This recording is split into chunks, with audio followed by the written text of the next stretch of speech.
Hello and welcome to this bare bones kind of conversation podcast with me, Corey. And today I have with me Mark Doyu Albin, who was my first introduction to Zen, and I feel very fortunate to have him here to talk with him. He's has this really amazing, expansive mind, and I'm curious to see what comes out of it today. So welcome, Yusan, as I say, welcome, Yusan.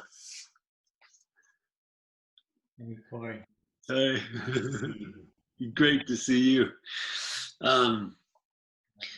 So when I first went to Homa, Yusan was the person that I met, and I remember being Yusan's kind of really powerful guy, and really pushed my buttons in a lot of ways, but also was so impressive to me. And I saw that Zen has a lot of depth to it that a guy like me who likes sports and girls and all that, I met Yusan and I saw, oh, this is someone who's a normal kind of cool, handsome guy, and he kind of found this freedom through this training. And so anyway, I wanted to talk with him today and see where it would go. So can I ask Yusan, what got you to Japan? And what was it that made you get to Japan from LA, Los Angeles? Mm-hmm. Yeah, that's a question I sometimes ask myself, if I really understand how it all kind of happened. I think things just sort of got me there because I was supposed to go there, but maybe the story's fun, to hear. Um, Growing up in the 60s, whatever, going through the 70s in Orange County, and then early 1980s, I was in UCLA, and it was really a conservative time socially, right? In Orange County, I mean, there was things going on, and I really didn't feel very comfortable as an Orange County guy. I remember this bumper sticker. There are Democrats in Orange County, 10%, and Orange County is now Democratic, by the way.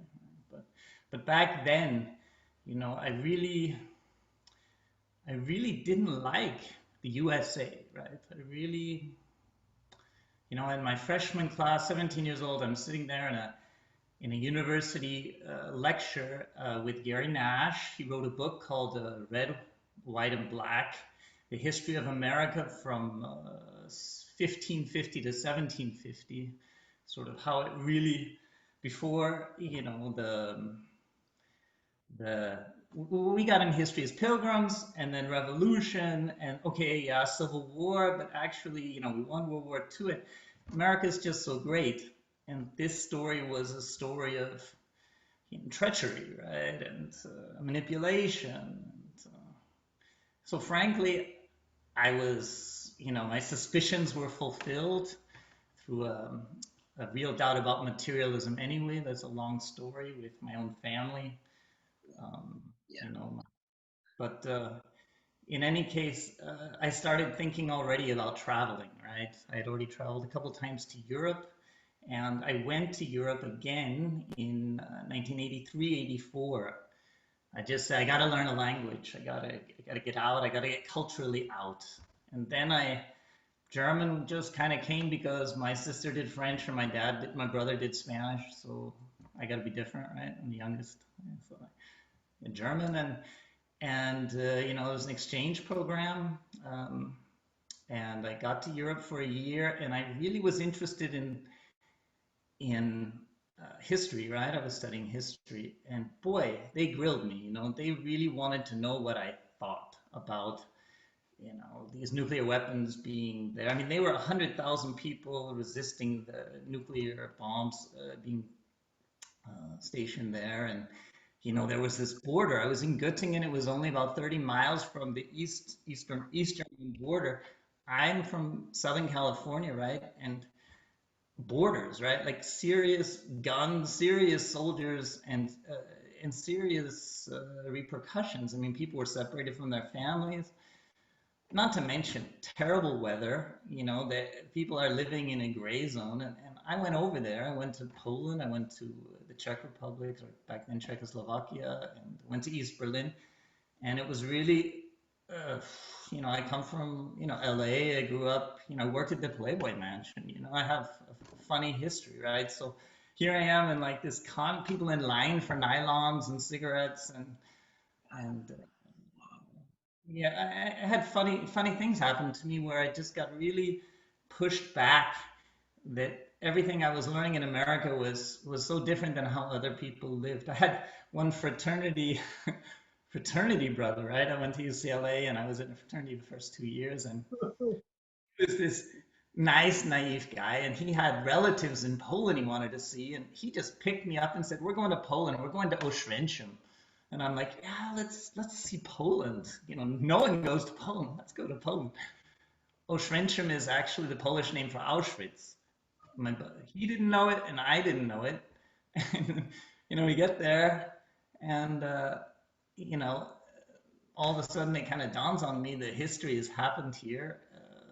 And we met the people and we started talking to them, because that was 1983. There was still people alive who had experienced quite a bit, telling us that they could smell it and they kind of knew it, and giving us vodka, and offering us their daughters to marry, and driving us, 200 miles for like €4, and being very, very like crying when we gave them the money. I mean, things were happening that were kind of too much, for me. I was a baseball player and no one was playing baseball but the Koreans over there in Germany. And so and then I came back to the States to finish up college, and it was the re-election of Ronald Reagan, and there were all these rallies, you know, and there was Will Rogers and this game show host, and they're like, I wanna, I want a president who'll kick some ass on the Russians, and everybody cheered like a football, and I was used to these German guys, rolling their cigarettes and asking me difficult questions and giving me low grades because I didn't have a Marxist perspective, really understanding of that. And so then the apartheid thing was going on back then too, right? And there was a big, at UCLA campus, there was a big spot for that. They demoed against the whole UC system was sponsoring Coca-Cola. They were invested in South Africa, and that worked, right? They were stubborn, and they were cool, kind of. And I went to a lot of rallies, and I went to Berkeley for a demo, and I was kind of like, okay, this is how you change the world. But it wasn't really my people either, running around doing communist slogans hand in hand with people. I just didn't feel it, that this was how, although they were doing great things, there was I remember at one rally, this big Afro-American guy was just like, by any means, by any means. And no one around could hear what was said because he was just going off. And, it wasn't approaching my understanding of how these problems began and how they might be resolved. I don't know. I didn't see it. I hadn't seen it yet. And so I was in this office. I had a campus job wondering what the heck I'm going to do. I applied for grad school at Berkeley and UCLA and in intellectual history. I was reading Hegel and Nietzsche and trying to figure all that out. But I was also taking history of religions. And I had met a monk in one of the classes. A guy from Sri Lanka came to one of the classes, and the guy was relaxed. He was round, he was soft. We all thought he was 10 years younger than he was. And he was really clear and had a good perspective. And I had this, heavy backpack and, 300 to 500 pages a week of reading. And I'm like, I gotta really think about what I want to do here. And then a book came into my hands that said jobs in Japan. It was in this office where I was helping other kids who wanted to study abroad, and the guy just said, "Hey, you know, if you're a college grad, you're gonna get a job. It's absolute black market, but Japan is waiting for you to come and teach them conversational English." And I'm like, I'm in, I'm in, and I got myself a one-way ticket for my graduation. Somehow they all kind of said okay, you know, and there I was off to Japan to start my way to India. You know, I thought I'd raise some money and do my thing. I mean, I'd studied. You know, I mean, I did have some interest. I had had a history of Hinduism class. I used to do a couple of Buddhism classes. I had gone to 2 talks in Ojai of Krishnamurti and had already started to churn. I read some Hermann Hesse books. You know, been to a Ravi Shankar concert. Getting my things going towards India, right? But Japan was like a good like stop because I'd seen some Zen things. I'd read Zen and the Art of Motorcycle Maintenance, and I went to the Zen Center in Los Angeles. That was a kind of a funny story. I was at the time taking care of my brother in downtown in LA, in West LA, and I went to Norwalk where the Zen Center was for the LA Zen Center, and you know, the beginning was like I had read, what had I read? I'd read another Zen book or two about breathing or something, and I thought I have to try this. So, you know, they had 8 o'clock a Zazenkai beginners hour on Sunday, and you know, I drove. My brother was still in bed, and I drove to the center and kind of sat in my car, took a deep breath, looked at the clock. Oops! 1 minute after 8, I'm too late, gotta go home. And I drove home. You know, I didn't really have the guts to go in there. But then I was really mad at myself. So I practiced, you know, reading my book, how to breathe and hold my hands. And then I went back the next week and I sat with a couple guys from the Maizumi tradition there in LA. And they were super nice and kind of got my first sense that people who did Zazen were actually cool. So Yeah. that had happened. And then this going to Japan thing was just sort of like, hey, I made it. I got out. Europe is, you know, back then it was dirty. It was, you know, they hadn't spiffed up, you know, this Cold War thing was still in full swing. I wasn't interested in going back. I actually thought I'd never go back. And uh, and then I got in that plane to Japan, 1985, October 1985. Bye. Cool. And you went to Japan, and I think you were teaching English, and you had a girlfriend, and you were living there. And then how did you end up at Sogenji with Shodo Harada Roshi? Oh, dude. Okay, and yeah, the thing with I went by myself, like you know, and it was fun. You know, the Japanese girls and the Western scene was kind of fun just to get the ayahs out and kind of be in an international scene. That was good. And but then, you know, winter came. Went in October, and dude, it was so cold. I had this experience where I was so cold in the house. It was a Japanese room I rented for, you know, 10,000 yen for 100 bucks. And it's a student room. And I couldn't get out of bed because I didn't know it was going to be cold that morning. And I just had never done that. You know, I'm not a big camper and I'm from Southern California. I never had to get out of bed when it was so cold. And I really had to pee. And it took me a long time. And that day, I went out and got myself a heater, you know, one of those little heaters, because to be honest, how you do it. And that night, I sat so close to that heater, I think I was traumatized that I actually had like white eyebrows, you know, everything there because I was. So I really said the next winter, I'm not going to be so cold. And I started the Aikido. I looked around, I found something to do.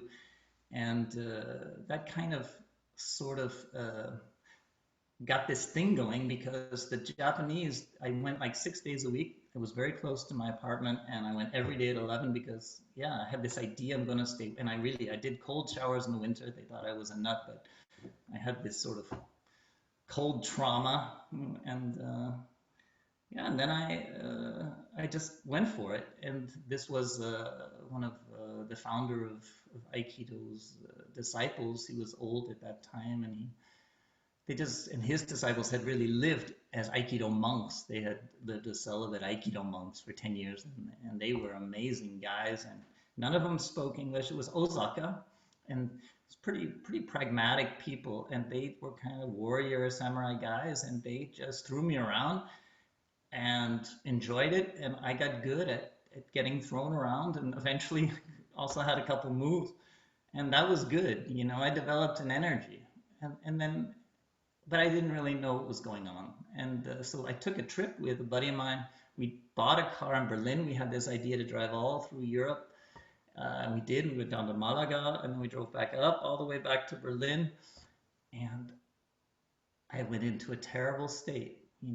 I had never lost my ki before because I didn't think about it. I didn't read books about ki. I didn't think about preserving my ki. I had just whipped myself into shape and lost this whatever it was. And and then I started drinking another coffee to think maybe it'll feel better, but I gained in 2 months. I gained like 15 pounds, seriously.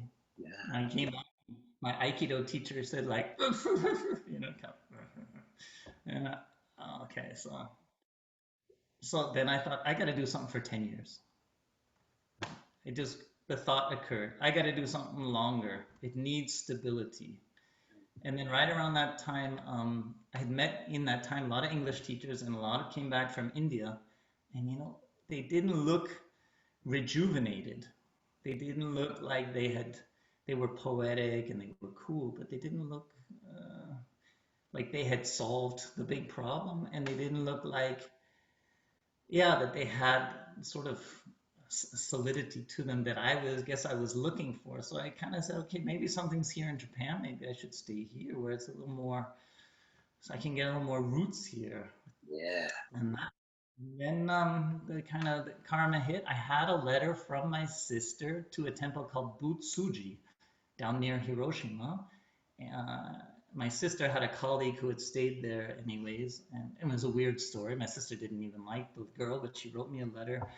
I had this letter, they let me come, and on the way down to Hiroshima, my first trip in Japan, I stopped in Okayama, and I looked at the pamphlet. They explained there are two gardens in Okayama. One is the big Korakuen, the Yang garden, and one is the small, the Sogenji garden. And I'm going to go play my shakuhachi in the temple there, and I did.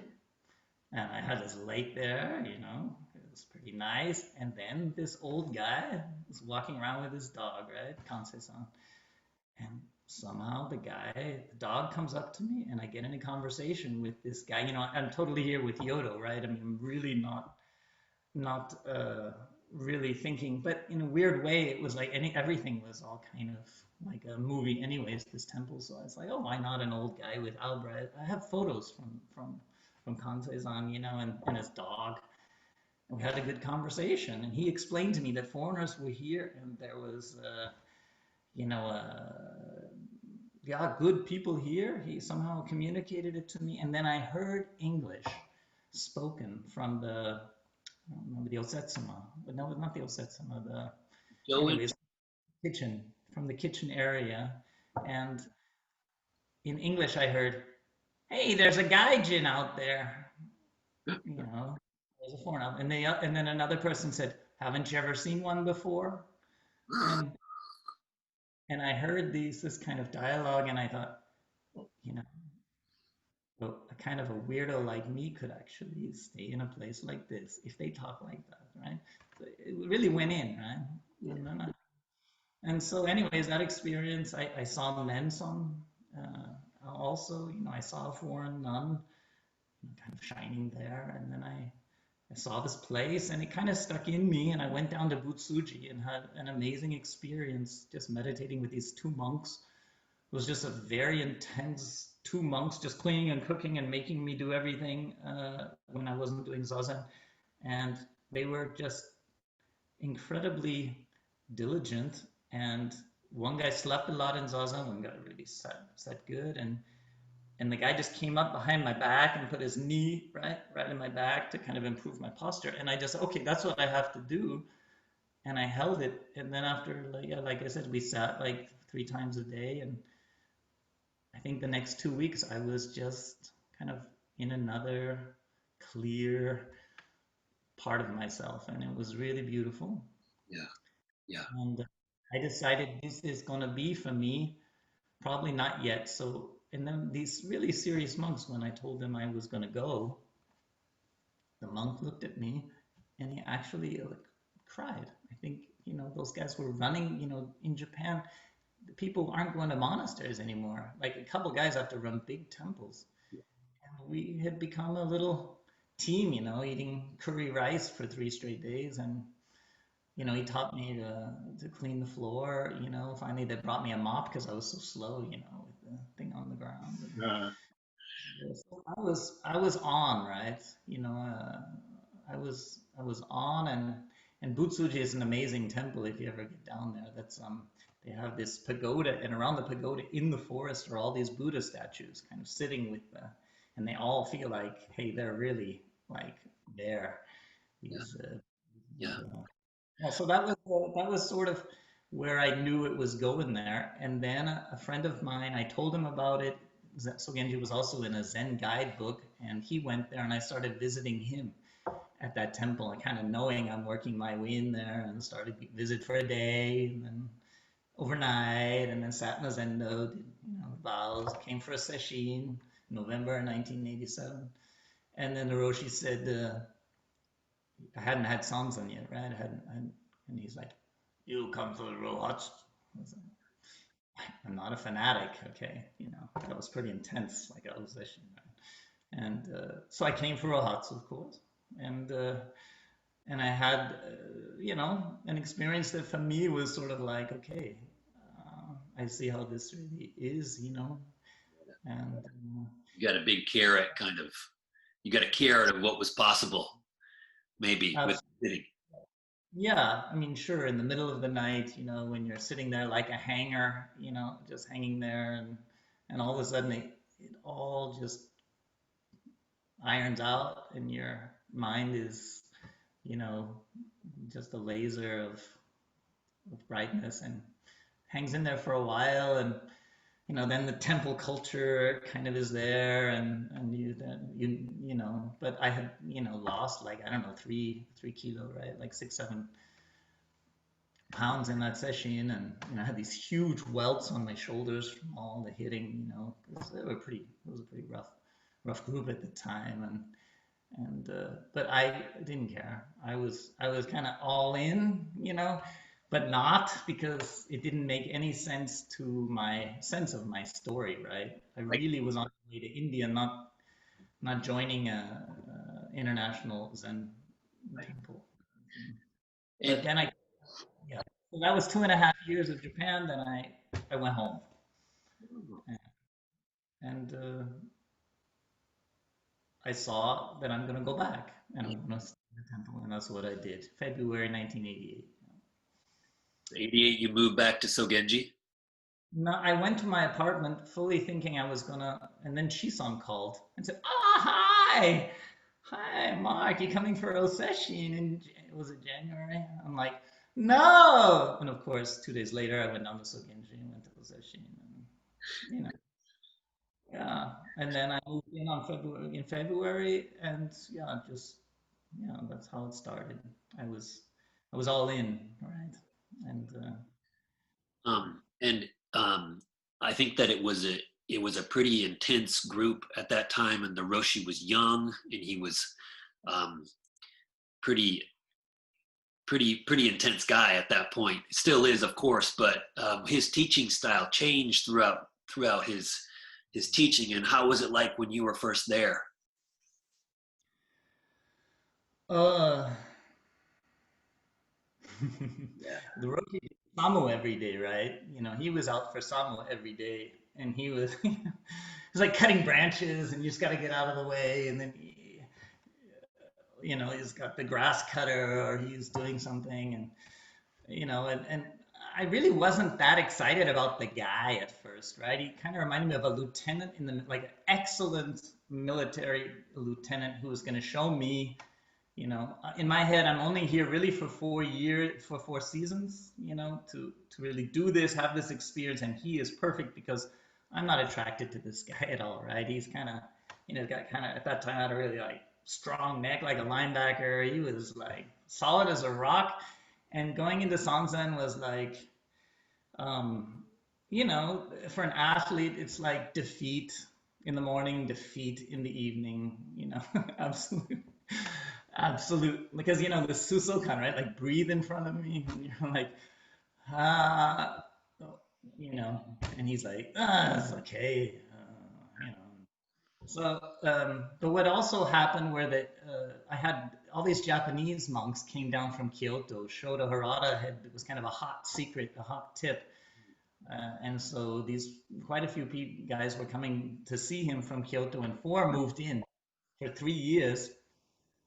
And they were really Sodo, right? Sodo trained, serious guys.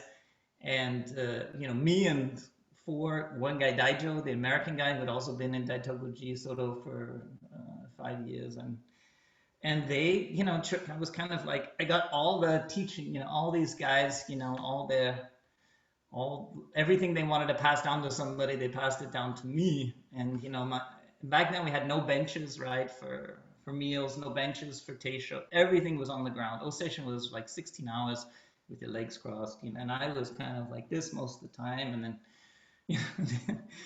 and I didn't care if my eyes were open. I thought that they thought I was sleeping enough to hit me. I got hit every time they walked by, with the keisaku, with the stick, right?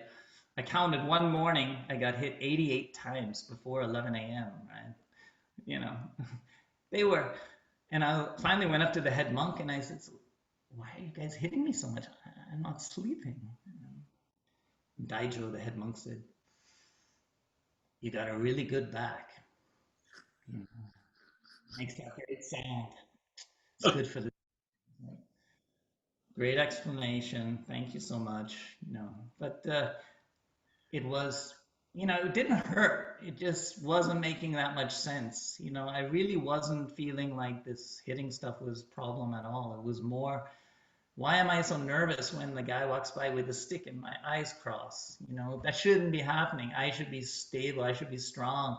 That's what the Roshi's trying to show me. Why is it not happening? And because I was just, I was buying into what the Roshi was trying to do, like get me a long breath. Somehow my posture one day just popped up, and everyone told me I sat straight. Hey, then I was just really able to keep up, Yeah. able to keep up with the things. Then once something kind of deepened, got that little bit down deeper, and I would I keep would up. really like to ask you about this now because I think that in the West, I don't think that people really understand Tanden or energy. And I take that back. Some people really do, but I think as a culture, it's a little bit unknown still. So I think that you are a person who really got a sense of that with the Roshi and with at Sogenji and in your sitting of what Tanden was and is and what energy is. And I would love if you could talk a little bit about that. That would be really helpful. Mhm. Yeah, well, this it's really a personal feeling. I think it's easy to read about Tanden in a book, and when we read, we get a mechanical mind. We read a novel, oh, I can let my feelings go. I read a book about my body, I don't soften up. I get kind of structural and mental about it, and then this thing's supposed to function, but it's kind of a sensitive friend, actually.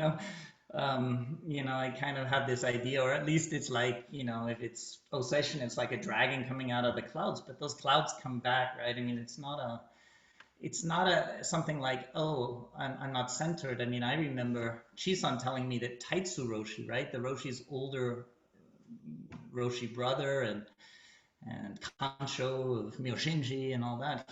He once told Chison, Shodo Harada, he has it all the time. I don't have it all the time. I lose my point sometimes. He doesn't lose his point. So it's a special art. I have to say, to understand it, but it's worth it because I think we do tend to understand spirituality as something. Well, once I understand it, or once I have an opening experience and feel it, um, everything's going to start to move in a good way, and it often doesn't, right? It just brings up, it makes more space for a lot more stuff, that's personal, that's collective, and this, I always think of the bamboo tree, right? You ever try to get a bamboo tree out of the ground, right? It's harder than a stone, this root. It's so powerful, right? And I feel that the Roshi's idea, which he also expressed, is, hey, we can do koans, and some people have it, have a kind of insight to it, but I want someone who can hold their ground with this, who is actually useful, not just talking about koans later. I want someone who actually can carry that zendo. And he used to say to me, hey, I want you to carry 35 people in your belly. I want you to carry the whole world. And so, that experience, I'll relate my Mokugyo experience, right?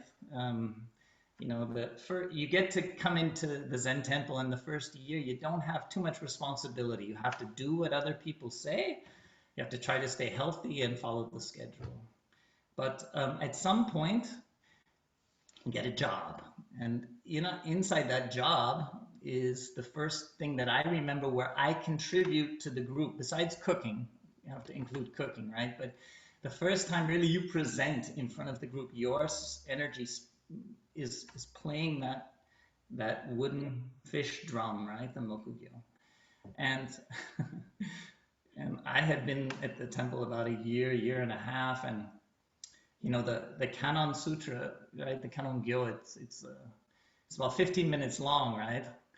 And you probably remember the first time you played there, right?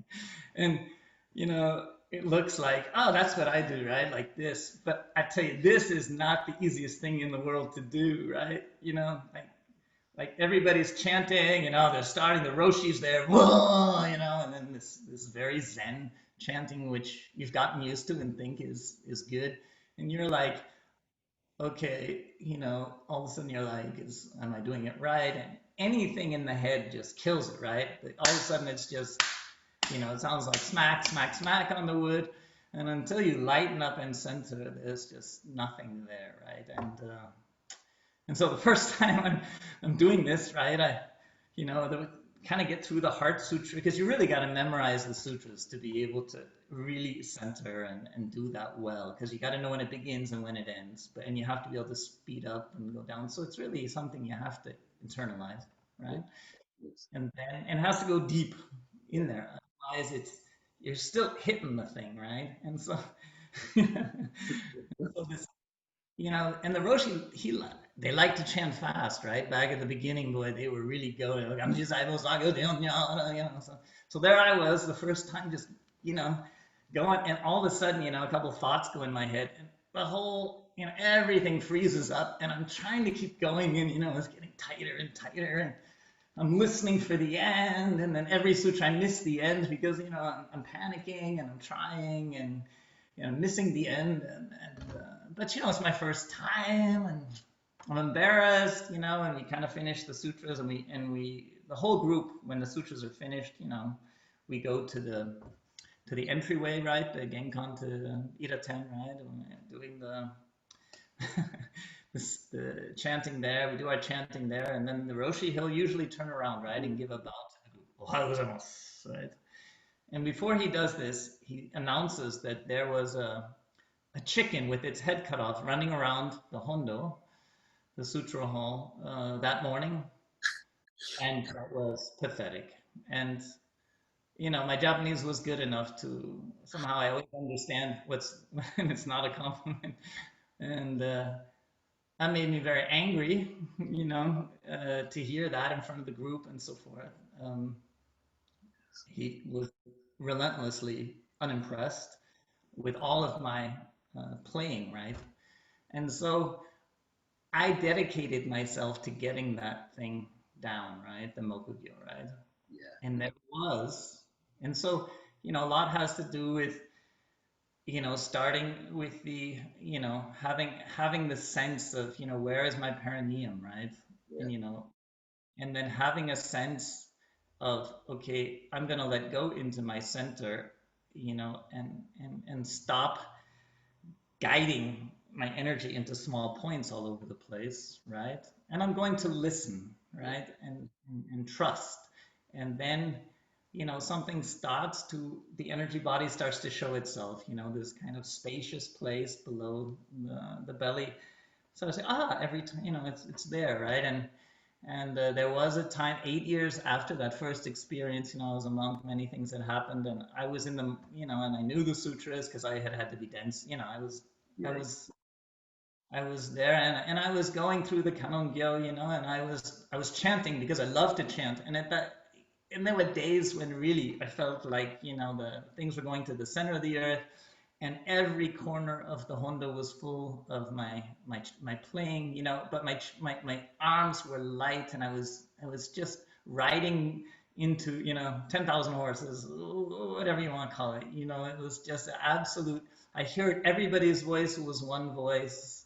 I was, but it was almost like I wasn't even touching the thing. It was like just this heartbeat of everybody was there, and the point is, right, not that you're good. The point is that everybody can concentrate on their koan, everyone can chant, and everybody can kind of not compliment on who Yeah. is playing the Mokagil. They forgot.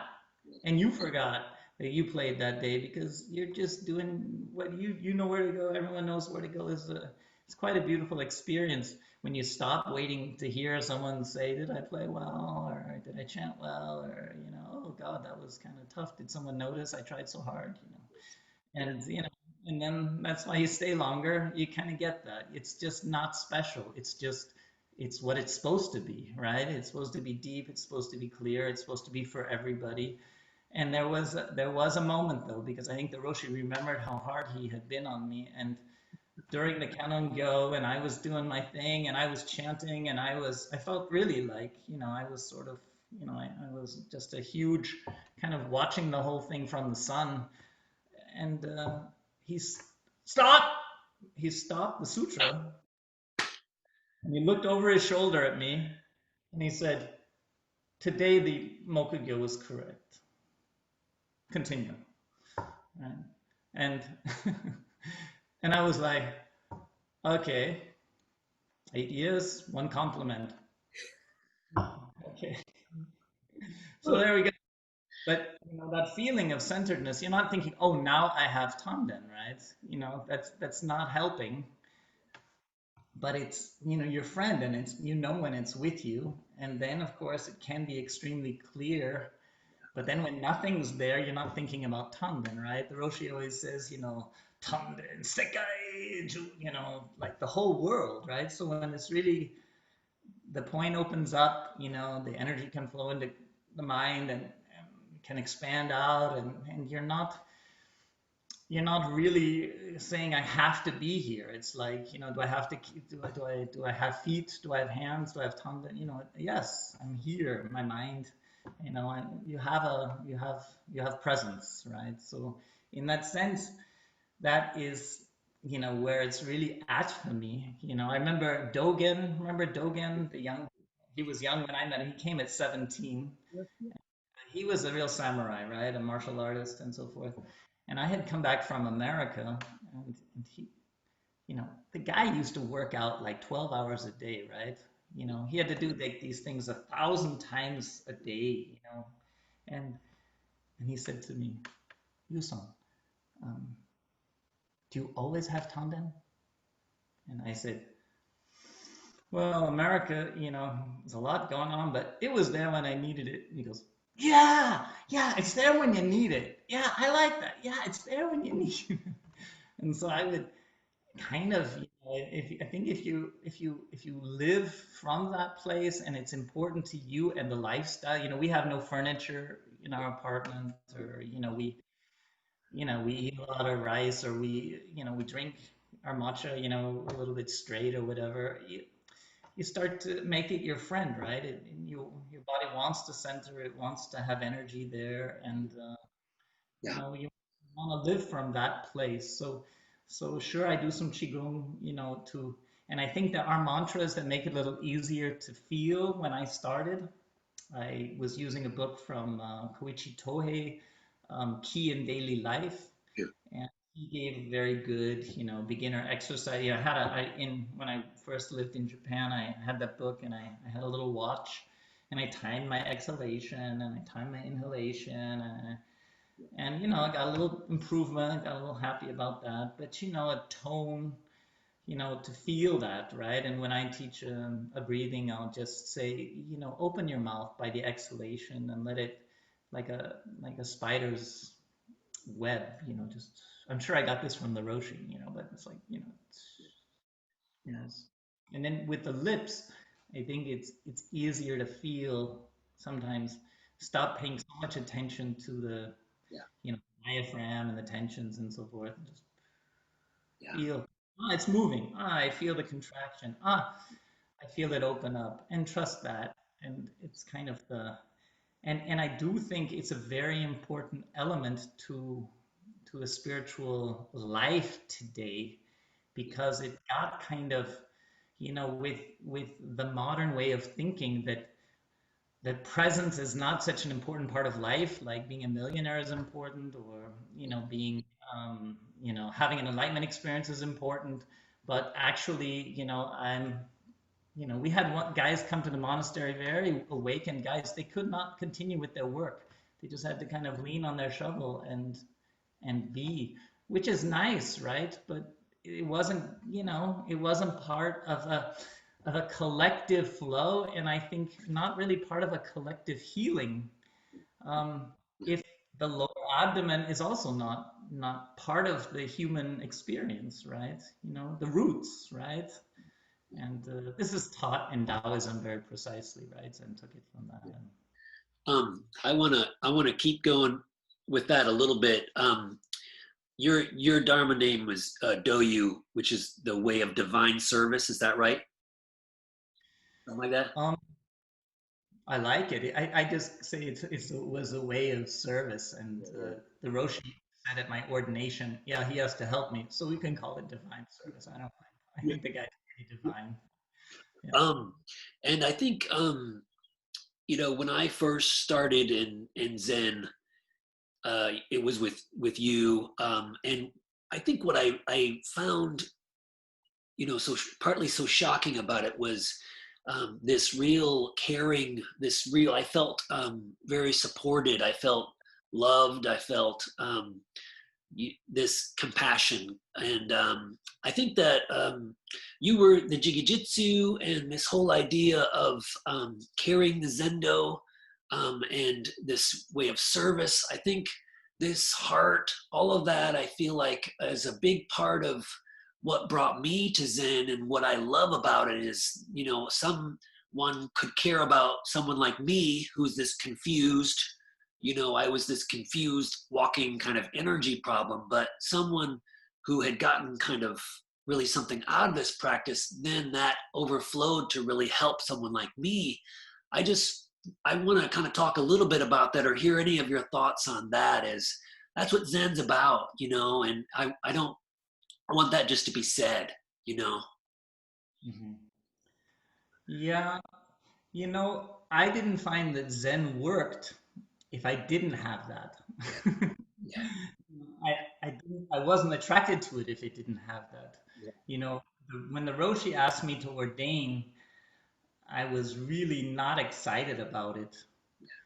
Um, and there was a moment where I really had my doubts. And what happened was kind of strange. Just before I was going to go home, and I really didn't know if I was going to ordain or not, the Roshi at a lecture in Cloud Mountain started talking about the Bodhisattva, right? He started talking about, which he doesn't usually talk about it. You know, you ask the Roshi about love, and he says, "Oh yeah, the Dalai Lama talks a lot about love.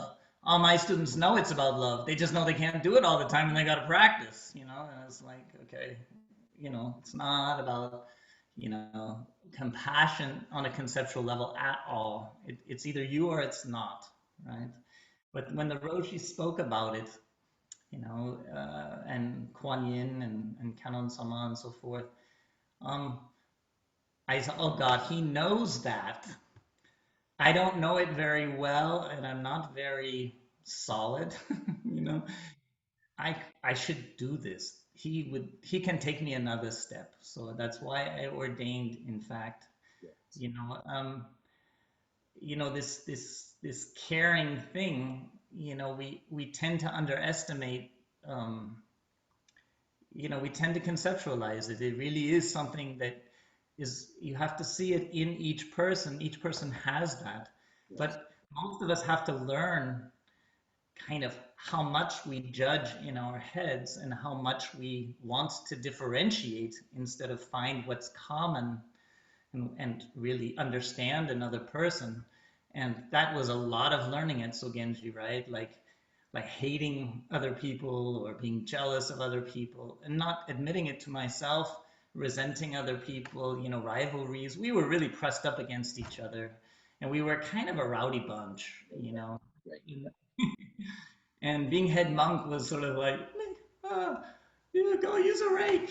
Well, and they're like, I think I'll drink another coffee, you know. Huh? How do I do that?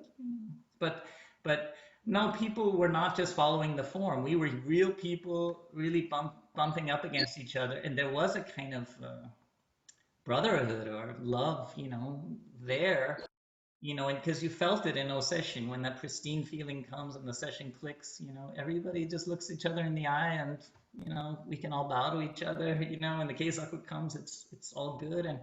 And when it's not, and things get kind of messy and stuff, and you know, people blame other people for this, that, and the other, and people act out things because sitting 12 hours a day, sometimes people act out, you know, funny parts of themselves, you know, or they just don't act the way they're supposed to, and then you have to find a way to understand them.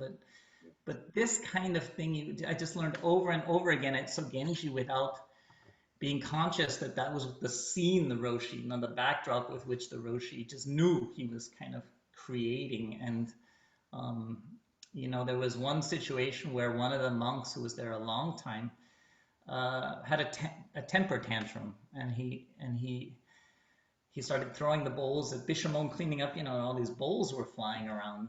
And, you know, he had some issues psychologically, but he was a very disciplined guy, a very dedicated guy. And I was head monk, and I told him to stop, and it was a kind of a scene. People kind of, you know, cleared out, and I went to the toilet, and I thought to myself, I didn't handle that so well. You know, I pulled rank. You know, I told him, you know, I kind of got my voice in. You know, I'm the boss, and you do what I say. And he did what I said, but I didn't feel good, and I went to the toilet, and I remember, oh yeah, he scared me. You know, I actually felt scared for myself and everybody and felt I had to do something. So I went back to the kitchen, and he started laying into me, yeah, such a this, that, and the other. And I said, I'm sorry, you know, you scared me. And there was a silence, right? There was a moment of eye to eye contact and recognition. He felt that I had seen him as a person and not as a boss. Yeah. And you know, those things come too. It doesn't come with, you know, learn your zazen, pass your mu. You know, that comes by being around the people, and you know, if you make the space, you have moments like that, and then you kind of know there's another way to also approach people. And so I kind of got started with that, but I always had to go back into, you know, my rivalries and difficulties with people to come out the other side and kind of this big and remember, you know, but not even this big, if possible, right? Like just really just, you know, the humility of knowing that nobody in essence is really bad at all, right? And but that stuff comes up, right? And this is what's beautiful about the Roshi. He's a very deep, deep person, and when you dive deep, I always say the splash is, pulls up all the stuff from the floor of the ocean, and it's an energetic practice, and stuff's coming up, and we did our best to deal with that, but a lot of heart. And when I do see the people from Sogenji, from those old days, it's quite beautiful, Yeah, right? yeah, You know, yeah. um, Wow. So yeah, that's I think where we're all in the end, sort of touched by it, but in the serious training and the seriousness of it all, we're not conceptualizing compassion, right? It's just Right, it's either happening or it's not. right, right. Glad Um, you glad you liked me, by the way. I thought you were a very sensitive person, and I knew that if you hung around long enough, you would understand me, and that felt very good to me. So yeah, it's good that you came. Yeah. yeah, it was. I mean, we're. I think we have some similarities, and I think, yeah, I could see possibilities in you, and also see myself and my frustrations of my own, whoever I was, but no, very, you were always with me for sure at Sogenji the whole time, even though you were in the States, and then later, um, you were in India, right? And then yes, um, we might have to do a part two of this, Yusan, and we'll Mhm. see if that works. We're at about our time limit, and I would love to hear like just a some kind of closing words for today. What you would like, what else you would like to say for today. I think we've got to keep this around an hour. Um, so I would Mhm. love to hear just kind of for today our kind of final words, if that's okay. Mhm. Mhm. Uh, well, I guess the image that we hold is so strong of Zen. What I love about Zen, I always have this image of Zen is these guys climbing a mountain, and I broke a bone, but I'm gonna get to the top, and I got a little blood, a little dirt, and I'm gonna make it, and I get to my last kind of strength, and then ooh, I get up there, right, and I get a good view, and I've worked through every cell of my body and overcame every stupid thought I ever had, and every doubt and every fear, and I'm exhausted, but I'm here. I can relax for a second here. And I turn around and there's the bus of the Jodo Shinshu we used to say, right? The guys who just have to say one bodhisattva's name 3 times a day, and they kind of like get to come up on the bus, and they're smiling and laughing and like super happy, And the Zen guy's like, oh, maybe they want to come on the bus. Do I take the bus next time, or am I still, but if you don't think about that, right? And you do your flavor, one of the great poems that was the only poem I ever used twice, when we did the koans. We're going to talk about koans a bit next time, but one was, Roshite ko nashi, you know, great efforts, no results, So, if you're looking for the result, you know,